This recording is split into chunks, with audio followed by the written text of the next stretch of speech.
Aloha, I'm Dr. Sasha Lesson. I'm a student of Zechariah Sitchin's, and I'd like to show you some slides. It's part of a series called Perks, Problems, and Promises of the Anunnaki. And we're going to start with Perks.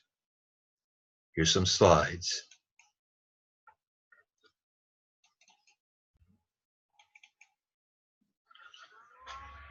Let's make them big and get it going here.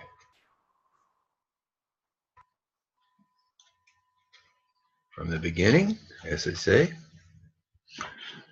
So we're going to talk about the blessings, the curses, and the challenges that the giant Anunnaki geneticists from the planet Nibiru gave us. They gave us these curses, blessings, and challenges in our DNA, and also in our training. And most of what I'll be talking about is sort of condensed from these books, 4 books that we've written: Anunnaki Gods No More, Anunnaki Legacy of the Gods, Anunnaki False Gods, and Marduk, the Anunnaki King of Earth.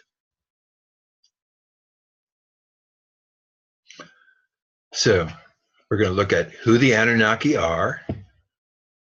We're going to see what perks and what blessings, comforts, and helps they gave us. We're going to see how they gave us problems, challenges, curses, and what they promised to do about all that.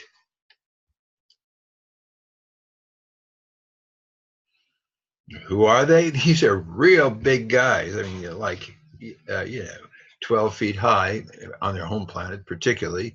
Their home planet is a planet that comes through our inner solar system between Mars and Jupiter every 3,600 years. It's sped up recently.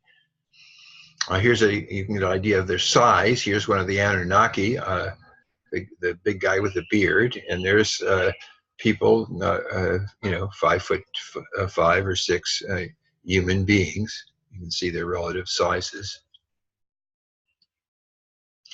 How do we know about the Anunnaki? Well, my teacher, Zechariah Sitchin, translated Sumerian tales that were written on clay tablets. They were written down just, 2016 BCE, about events way earlier. They tell about how the giant Homo sapiens from Nibiru came to Earth, and they came sometime after 450,000 BCE. They came to, they said, for gold, that they were going to rock it back to their planet. Okay, let's look first of all at what really benefited us. And the most important, number one thing they gave us is our life. They gave us genes. We'll also see in future programs how they gave us science, technology, crops, livestock, entheogens, and they also gave us social structure. But today we're going to stop with some examples of life and genes, and we're going to talk about our existence even. So the first thing they gave us is the genetic that made us. And there were 4 big incursions of genes, and we're going to look at 1, maybe 2 of them today. The first genes they gave us were through a pair known as Adam and Tiamat. That's the first Adam and Eve. The second set of genes they gave us were through what they thought was an improvement through the children they call Adapa and Titi. That's the second Adam and Eve. And there was a major incursion of genes into our species from the Nephilim, the Igigi spacemen, and then the children of Adapa also bred with these spacemen to make the Aryans. And then Noah, of course, was a child of the Anunnaki too. We will go into each of those, but today we're going to just look at the first Adam and Eve and maybe the second Adam and Eve. Now, the Anunnaki were down here on Earth, at first with volunteers from Nibiru, who were getting gold out of Southeast Africa, and they were saving the planet. They worked for decades underground, and they didn't have enough beer and they didn't have any women, and they were not happy at all with their situation. So the chief scientist, the guy who was responsible for all this uh, gold mining on Earth, his name was Enki. He engineered a mutiny because he wanted to get these guys to be able to go home, and he also knew that he was experimenting with genetics, that he was going to make a better worker that wouldn't be so unhappy about mining.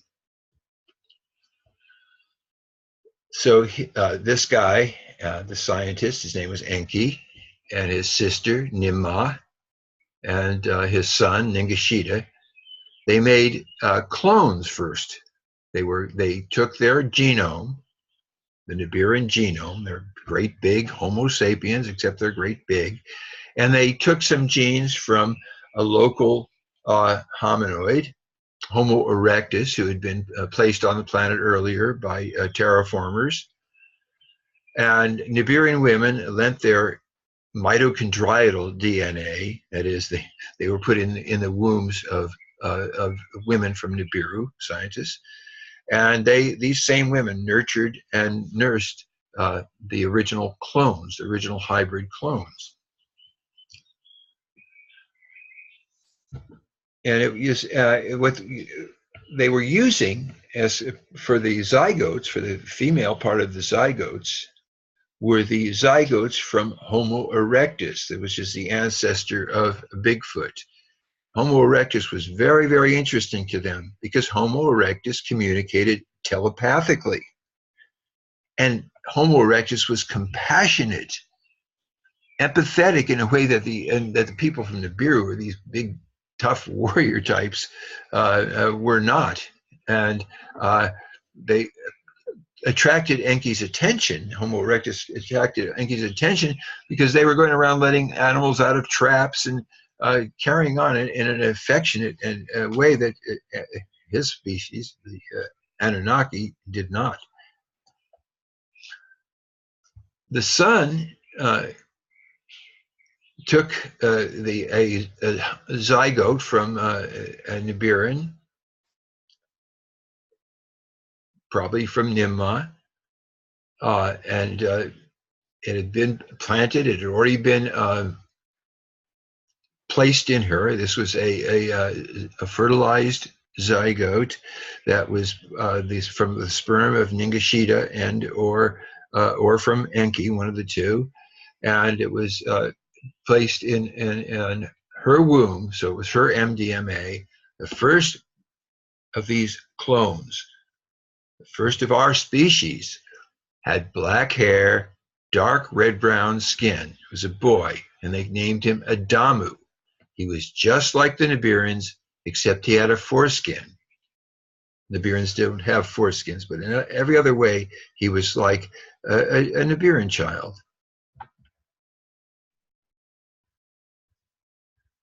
And in order for that to happen, of course, that means that some of the Nibirans were already brown. Enki's team then cloned slaves from Adam.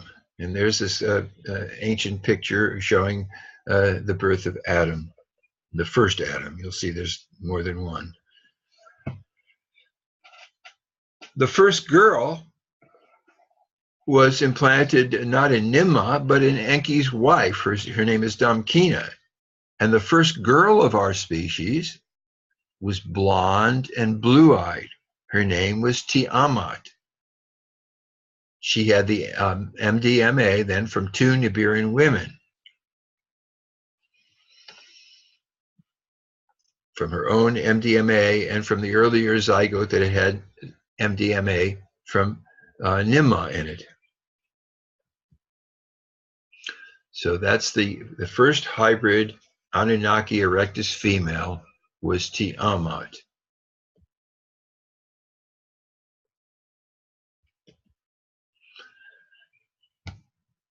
The commander of the whole gold mining operation was up in Iraq, and he had Enki. I said, "I want to see these clone masters that you made. Bring them up to your place next to mine in Iraq, up in Basara, so I can take a look at them." Well, Enki and Nimma were not about to let their kids, by now they're teenagers, uh, just go up there next to their mean uncle. They went with the kids to Enki's place in Basra. It's called Eridu. And Ti-amat had some of the entheogens from Nimma's tree. And she had a Kundalini awakening when she was high and making love with Adam. And she realized, oh my gosh, we're separate people, but we can feel as one, and I feel like one with the universe. And you know, she basically had a Kundalini experience, and she was pregnant and happy. Well, when the boss came over, the commander came over and saw this little girl who came right up to him and said, "Oh, hi, I'm Ti-amat. Look what I made." And she was figuring out geometrical patterns on this table she made. And I made this skirt. She's just chatting like a, you know, and so the commander, that's this guy over here. Let's see if my arrow works. Had Enki, you don't have authorization to make a breedable. This thing is breedable. It was just supposed to be a clone master, and he has Enki thrown in these restraints shown by the electric current all around him, and handcuffs, and he wants him executed. And of course, he's brought his son along, who's got all the weapons. And Ti-amat is just amazed. She's never seen anyone act so mean like that before. And then the commander sends the first Adam and the first Eve to Enki's place in Zimbabwe and says, "Well, go breed. Get these creatures out of here." So they bring them back down to Zimbabwe. At this point, Enki created the Snake Brotherhood. He realized that Enlil was going to try to keep the humans that he had made, these slaves or helpers, that's us, ignorant. And he decided that, you know, these are just as smart as we are. I'm going to at least make sure that the smartest of them gets educated. So he created the initial Brotherhood of the Snake to preserve some of this information. He knew they would need information. The various ways of depicting the snake. That's Enki. So the hybrids worked well. They got the gold from Africa, which was then sailed up the Persian Gulf, smelted in Sumer there in Iraq, rocketed to Mars base, and then on to Nibiru. Around 2000 BCE, Nibiru's nearing made great big ash stone rocks hit Mars base and ruined it, and it ruined the crops on Earth. And the hybrids that had been working in the mines and growing their own food and stuff, at times got tough. They just wandered off in the bush and foraged. And the commander said, "What kind of slaves are these? They're really stupid. They're not working for us anymore." Enki said, "Well, you're not giving them enough food, and well, that make better slaves." And so Enki, okay, I'll make better slaves. He knew just what to do. He got two of the beautiful girls among the slaves, and he made a baby with each one of them. This is the second Adam and Eve, 200,000 years ago. The boy was called Adapa. And Enki taught Adapa how to run farms, herds, estates, how to run all the other slaves and the more advanced hybrids that he was breeding. And this kid was a genius. And Titi had a child. This is the daughter of Enki. And the father, Enki, has another kid with Titi, and that's Cain. Cain has a fraternal twin, and of course that's the twin that Abel, that Titi had with Adapa.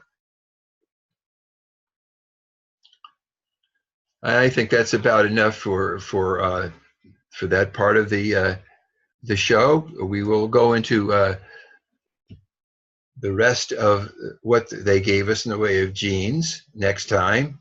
Next time we'll particularly talk about the Nephilim, who became the Aryans, and Noah and his descendants. And so we were talking about the perks, the problems, and the promises of the Anunnaki. And today we just looked at the first of the perks. They gave us life. They gave us genes. They kept doing what they thought was enhancing the genes. What that means, making us more like them. Stay tuned in next time. We will have more.